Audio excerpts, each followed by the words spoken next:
वालेकुम व्यूअर्स। तो कैसे हैं आप लोग? मैं हूं आपकी लाइबा जी ब्यूटी टिप्स एंड हेल्थ। मैं अभी जो आपके स्किन की ग्रोथ और हेल्थ के लिए जो टिप लाई हूँ वो बहुत ही ज़बरदस्त है। उसको आप बहुत आसान है, कोई आपका टाइम ज़ाया नहीं होना, कुछ भी नहीं होना। बहुत ज़बरदस्त और जल्दी तरीके से ये बन जाएगी और इसका रिज़ल्ट आप देखेंगे तो बहुत ही अच्छा है। बहुत सफ़ेद बेबी पिंक आपका स्किन हो जाएगा, वाइट गोरी चिट्टी आप लगेंगी, आपके हाथ पाँव भी बिल्कुल साफ़ हो जाएंगे। तो आप हाथ पाँवों पे ना भी करें तो फेस पे करके आप फ़ौरन किसी भी पार्टी या शादी में या फिर तकरीब में जा सकती हैं। ना भी जाएं तो हर किसी लड़की का और औरत का ये होता है कि हम अच्छे नज़र आएँ, कोई भी आए तो लोग हमें कहें कि वाकई इनका स्किन जो है चेहरे की देखें कितनी ग्लोइंग कर रही है, साफ़ सुथरी लग रही है, ग्लोइंग कर रही है। तो ये कितना पता नहीं ये क्या लगाती है, वो तजस्सुस से आपसे पूछेंगी और वो आप बताएंगी खुशी से कि ये लाइबा जी ब्यूटी टिप्स की टिप है जो हमने बहुत ही आसान है और बहुत जल्दी इसका रिज़ल्ट आता है, तो हमने वो लगाई है, तो बना के लगाई है। अब मैं बताती हूँ आपको कि उसके लिए आपने क्या करना है। तो सबसे पहले लेनी है एक बोल, उसमें आपने मलाई ऐड करनी है। मलाई जो भी हो आपके पास उसकी कोई टेंशन नहीं है। थोड़ी सी आपने 1 चम्मच तकरीबन आपने मलाई ले लेनी है। ये तो देखिए मैंने मलाई ली है, कितनी ज़बरदस्त है। तो मलाई लेकर अब जो इसमें मैंने ऐड करनी है दूसरी चीज़ वो है ग्लिसरीन।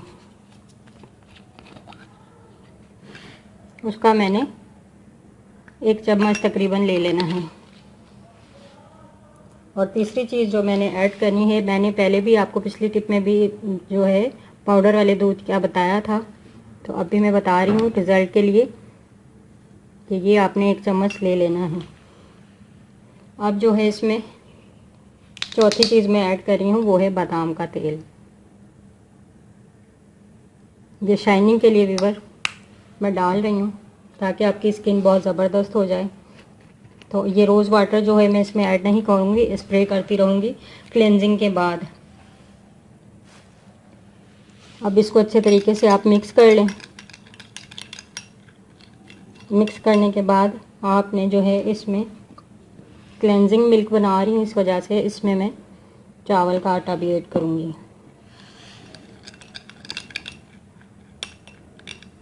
ये देखें ये अच्छे तरीके से मिक्स हो गए। अब मैं क्या क्या चीज़ें थी आपको बता दूँ एक बार फिर। मैं रिवाइज़ करने का मतलब ये होता है कि आप जो है टाइम ज़ाया ना हो, आपको अच्छे तरीके से आप शायद मिक्स भी कर रही हो साथ साथ, तो आपको पता चल जाए। तो इसमें थी मलाई और कुछ पाउडर दूध वाला और जो है ग्लिसरीन और चावल का आटा। अब रोज़ वाटर जो है वो मसाज करते करते मैं आपको किस तरीके से यूज़ करना है वो बता दूँगी। तो आपने इस तरीके से अपने फेस पर अप्लाई करने के बाद मसाज करना है। मसाज करने के बाद आपने इसको खुश्क नहीं होने देना, आपने इसका स्प्रे करते जाना है रोज़ वाटर का साथ के साथ इस तरह से। ये देखें ये फिर गीला हो जाएगा, आपने फिर इसको मसाज करना है अच्छे तरीके से। ये बहुत अच्छी टिप है, बहुत ज़बरदस्त इसका रिज़ल्ट होगा और बहुत कम वक्त में आपको ये अच्छा रिज़ल्ट देगी इंशाल्लाह। तो आप इसको ज़रूर बना के अप्लाई करिएगा और दुआ में याद रखिएगा। ओके, अल्लाह हाफिज़।